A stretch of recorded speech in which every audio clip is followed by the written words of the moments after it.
ಯೋಹಾನ 2ನೇ ಅಧ್ಯಾಯ 23ನೇ ವಾಕ್ಯವನ್ನ ನೀವು ಓದಿ ನೋಡುವಾಗ ಯೇಸುವನ್ನ ಕ್ರೈಸ್ತರು ಸರಿಯಾಗಿ ತಿಳ್ಕೊಳ್ಳುವುದು ತುಂಬಾ ಅವಶ್ಯ. ಯಾರನ್ನ ನಾವು ನಂಬಿದಂತ ಯೇಸುವನ್ನ ನಾವು ಸರಿಯಾಗಿ ತಿಳಿದುಕೊಳ್ಳುವುದು ತುಂಬಾ ಅವಶ್ಯ. ಸರಿಯಾಗಿ ತಿಳಿದುಕೊಳ್ಳದೆ ಇರುವಂತ ಕ್ರೈಸ್ತರಿಗೆ ಆಪತ್ತು.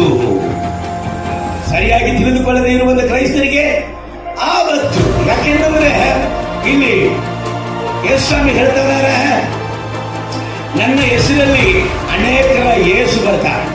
ಯಾರು ಬರ್ತಾರೆ?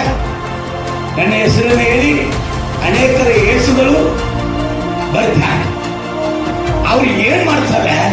ಸಾಧ್ಯವಾದ್ರೆ ಆರಿಸಲ್ಪಟ್ಟಂತೆ ನಿನ್ನನ್ನು ಕೂಡ ಮರೆತುಬಿಡ್ತಾರೆ.